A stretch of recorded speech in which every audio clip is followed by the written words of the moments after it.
Hey guys, welcome back to the Nitty Gritty of real estate. Today we're going to be talking about what contingencies are in a real estate contract. Let's get into it.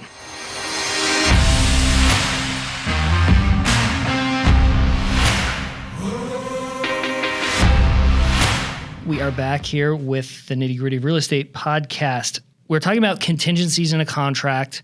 Now, this goes across the board in pretty much every state. There's going to be some sort of contingency, but we're going to be talking about, in particular, Arizona, because that's where we're licensed. Yep. Not that we can't help people connect with someone across the nation, but we're talking specifically here in the Arizona contract. Now, I think we should start off what a contingency is, because it does protect both buyers and sellers. Correct. So what does that mean? What does a contingency mean? So a contingency is what we call a get out of the contract or hold you to the contract. Okay? Sure. Help you perform the contract. To help you perform in the contract. Okay? So it can be both. Sure. A lot of people think it's just like a get out of jail card. It's not. Yeah. It's also a contingency that both parties need to perform for the contract to be valid. Okay. Interesting. Yeah. Okay. Yeah. So types of contingencies. Some contingencies are designed to limit litigation. Mm-hmm. Okay. Mm-hmm. Some contingencies are designed to take the buyer's position, and some contingencies are designed to take the seller's position. Okay. And in Arizona, Yep. I would say that we have more protections for the buyer under the contract. Would that be accurate? I'm going to say that's accurate in all 50 states. Okay. Yeah. Okay. And that's because they're the ones who are going into something that they don't know anything about, and they have to go investigate and see if they can find any issues with the home that might cause them to not want to buy it, right? So if it needs a new AC, for instance, they may not be like, well, I don't want to spend $9,000 on a new AC unit or whatever it's going to cost. I don't want to spend that. So they can then pull out of the contract and say, we gave it a shot, but found this thing wrong with it, and we don't want to go through with X, Y, and Z. Correct. Right. So understand how real estate law comes about in a state. Mm-hmm. So it's all structured by the government, by the state government. Okay. And the state government looks out for their constituents. Okay. Sure. The consumer. Sure. And really, in a real estate contract, the buyer is the consumer. Yes. Yeah. Okay. So it's like product protection, right? Yes. Is basically what's happening. And there are also other constituents who vote that are sellers. Sure. So they also have to protect the seller. Sure. Arizona's kind of a buyer beware state. Yep. When you buy into a property that is located in Arizona, you are buying it in quote, quote, as is condition with the contingency of being able to inspect it. Okay. If you find something wrong with the property that is beyond what was observed or you knew about, you have the opportunity to withdraw from the contract. Okay. There are time contingencies for that. There are processes for that. But Arizona is a buyer, quote, quote, beware type of state because we are as-is contracts. Okay. Okay. You talked about Arizona being more buyer-friendly. I would say to you, Joe, because I've been in this business for 40 years and I've sold real estate in many different states. Yeah. All states are really buyer-friendly type of states. Okay. And that's kind of quote, quote, buyer-friendly. It tends to lean towards the buyer because they're the ones who are fronting the money to purchase this product. Correct. From They're the seller. the sheep. Usually the seller is the wolf. Yeah. Especially in the case of new home builders. Sure. Okay. Yep. All right. No, that makes total sense. So, Joe, why don't we talk about some contingencies? What are they?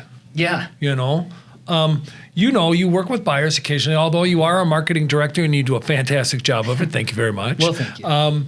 You know that sometimes we have contingencies specifically designed for the buyers, and one of them we talked about is our inspection contingency. Yep. So the buyers have the right to inspect the property. Yep. They can have whatever inspectors they want as long as the inspectors don't do any damage or harm the property. Exactly. Now, without express consent. Without express consent. Written consent. Now, here's the thing. Harm can be done, and it's not necessarily physical harm. Mm-hmm. Okay? Yeah. So in some states, when you go into a house, they have basements. Arizona, we usually don't have basements here. Sure. But basements could collect radon. Okay. Some older homes could have lead paint on the house. Right. The seller can say to you, I do not want you to perform a radon test, and I do not want you to perform a lead-based paint test, because once that is known and it is positive, my house becomes stigmatized. Sure. You, have the buyer, can't force that type of an inspection. You just walk away from the deal. Right. So that's how it protects the seller and protects the buyer. Okay. Okay? Okay. All right. So, like with this first period, I think the first thing that happens, right? A buyer finds a property, they submit a contract gets accepted. The next thing that they have to do in order to open the escrow account, and we're in an escrow state here, Right. that they have to put down earnest money Something of value. or something of value. So that could be a boat, even. Oh, I've done that. Yeah. So that opens up the escrow account.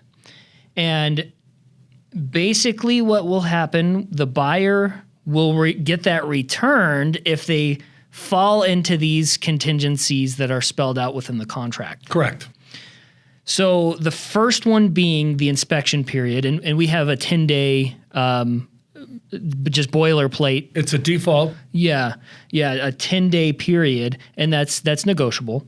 But it is a 10-day period. We have seen recently in 2021 market where buyers were waiving these, and we never say that you should do this. Right. Because you can find things wrong with the property, like I was saying about the AC unit. If you decide to pull out because of that AC unit, you get that boat back, you get that money back, whatever is of value. There's also something called the seller property disclosures, and there are disclosures in every state to where the seller has to say things that they know materially that has happened to the property, like a leak in the roof, foundational issues potentially, anything that is materially wrong. And you can pull out in Arizona of the contract because a seller disclosed that they had bees in the attic. Maybe you're highly allergic to bees, and you can say, "Whoa, I don't want to even try. I don't even want to test it. If they weren't cleaned out properly, it's going to attract more." Right. It's vitally important to understand that these are forms that get filled out. Right. It's just not something arbitrarily that the seller says, well, I don't have to disclose this. Yes. We as a real You estate must. agents, we hand out a form that needs to be filled out. And that's in this state and many, many other states. You can't hide No. the information. If you knew something materially was wrong with the home, you cannot hide it. Right. Or otherwise, it gets litigious from that point. Yeah. Yeah. And that's what we do not want. No. We want honesty through the whole thing and disclosure through the whole process. And with love to all my attorneys, the only people that win in a lawsuit are the attorneys. Yes. So now getting into the lending aspect of it, the mortgage company, there are some aspects within it as far as an appraisal contingency. Yep. Can you go into a little bit more about what an appraisal contingency is? So a appraisal contingency is pretty simple. It's a contingency that states to the seller, Mr. Seller, if I overpaid for your house and the lender who's lending me the money is not going to lend me the amount of money I need to buy your house because it does not appraise for the value that they believe it is, Yeah. I have the right to cancel the contract, declare it null and void, receive my earnest money, and move on. Or, Mr. Seller, you could adjust your price down to the appraisal price. And not have to go through the whole process. And not have to go through the again. whole process, right. Sometimes that's more of less of a headache than doing Yes. that. Now, what we have seen in this last crazy market we had is that people were waiving their appraisals too. Most of those people were seasoned enough and were probably cash buyers where they were waiving the appraisal. Yep. And occasionally you see, if you're putting enough money down from a lender, that the lender can waive the appraisal. They feel comfortable enough that you're putting enough money down that the gap, the quote appraisal gap, isn't going to be an issue. Yeah, within so if you're lending. buying at $350 and you're putting $250 down, you're only borrowing $100. Exactly. Yeah, exactly right. And so the next portion in that lending process, and we talked about this on a podcast number 60, is you can bump yourself out of lending Yep. by doing something dumb like buying a car while under contract. Right. And now all of a sudden you don't qualify for this loan. You bump yourself out of lending and the lender goes, you no longer qualify for this. So this is a point of discussion. Sure. Because in our contracts here, the buyer states that they will not materially change their position. Right. So if they go buy the car, Right. they've materially changed the condition where the seller could claim damages and keep the earnest money Yeah. Or Okay. the boat. or the boat. Yeah. Yeah. So lending is very critical. Now, through no fault of the buyer, if they lose their job, Sure. Sure. right? Yeah. Worked in a restaurant industry. I was a head chef. I was making, $95,000 a year because I was the best chef in Tucson, Arizona. They closed down all the restaurants because of COVID. I'm out of a job. I can't get lending. Yeah. That's not the buyer's fault. Right. In Sure. that scenario, they'd be rejected for lending. They could get their earnest money back. Okay. Yeah, that's a point where it could be on the buyer, where Yep. they completely screw things up and lose their money, earnest money that way. And that's where contingency protects the seller. Yeah, that's definitely an instance where it could protect either or. The next one is a cure or performance issue. So here we have something called a cure notice. If I was the agent on the other end and you were representing the seller, and I sent you a cure notice for not sending me the seller property disclosures, for instance, within the first 10 days, what does that mean if I send you that? So what that means, Joe, is that you didn't perform to the contract. The contract specifically states that you're supposed to do that. So the seller not giving us, just in this instance, the seller property disclosures, and I send them the cure notice to them, they have 3 days. From the date they received the notice. Yeah, calendar day. Correct. You have 3 days in order to hand those seller property disclosures Perform. to perform and give those to the buyer. Correct. Or the buyer's agent. Right. And this can happen in any instance within the contract that isn't getting performed. Correct. Not just the example that I'm giving here. Correct. But this could be throughout the whole contract. Yes. So we call that a non-arbitrary cancellation. You can't arbitrarily cancel it. You have to give the other party the opportunity to cure the defect. Yes. Okay. And that's stipulated in our contracts as 3 days. Okay. And that also goes, again, for both buyers and sellers. Correct. And if a buyer goes beyond that 3-day cure notice period, they could lose their earnest money. Correct. If a seller goes beyond the 3-day period, what happens then? The buyer can doesn't necessarily do, but can declare the offer null and void because of breach of contract, get their earnest money, and move on. Okay. Okay. I've been on both sides of that scenario, buyer and seller, and I've been on both sides of the scenario where they did exercise and didn't exercise the cure notice. Gotcha. Okay? Yeah. Gotcha. Okay. And now going back to the escrow that we were sort of talking about earlier, most escrow companies have a title service within their company. Yeah. So let's explain title. Yeah. Okay. A lot of times people don't understand what that is. Sure. Okay. A title is basically a recorded history of the property. Yeah. With the county. Yes. The county recorder Yep. records a room addition, let's say.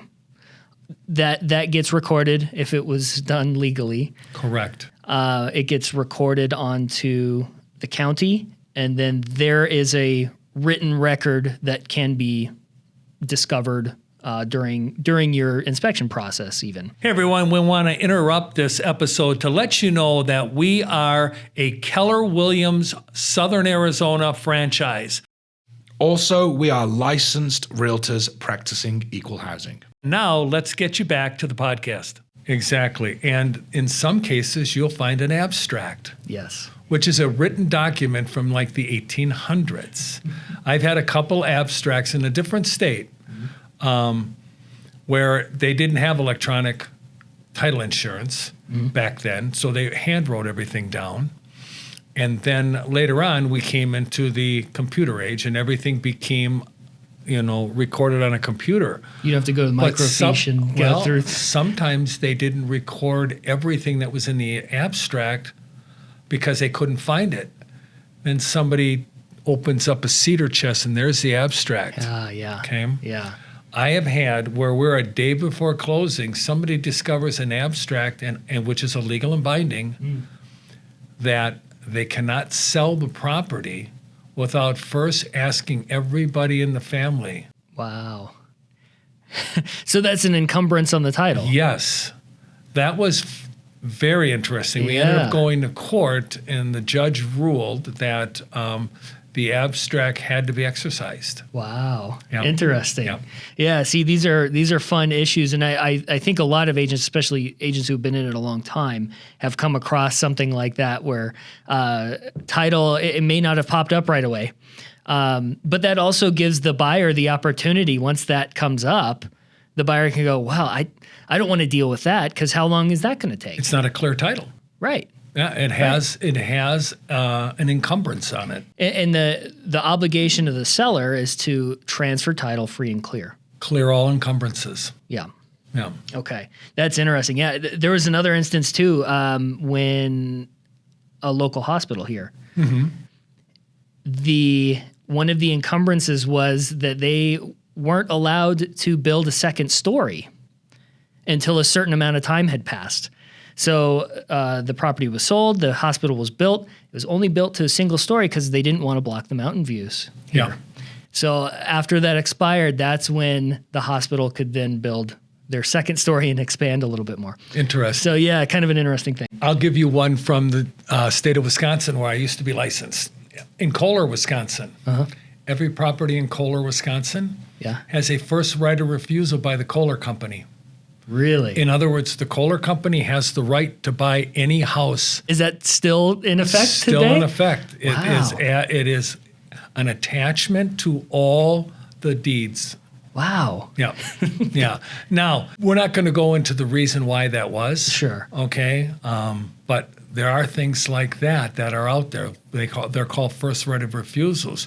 A lot of times when you have family farms that have been developed, but the main farmhouse is still there, and they may want to keep certain parcels within the family, but there's other residences on there. Yeah. If you're going to sell that, you're my son, and you're going to sell it, I want the ability to buy it back to maybe sell it to the grandson or the granddaughter. Gotcha. Yep. And that's something that has to be recorded again with, at least today, not written in and that's why we have titles. Yes.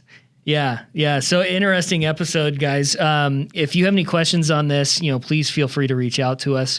We'll have our info to get to us in the description below. If we gave you any good information in this, please follow us, because we're gonna keep giving you good information in these upcoming episodes. We have some good ones lined up here. If you have an idea on an episode or something that you have questions on in the real estate process, please feel free to reach out to us here as well. Our website is www.thetjkteam.com. Tom J. Krieger is what TJK stands for. Until next time, Tom. Thanks, Joe. We'll see you then. Hey, thank you for listening and watching the Nitty Gritty Podcast here with the Tom J. Krieger team. If you are thinking about buying a home, selling a home, or even investing in real estate, please reach out to us. We are local here in Tucson, Arizona, but we are also connected to over 4,000 agents across the US. So again, looking to buy, sell, or invest in your hometown, reach out to us and let us connect you.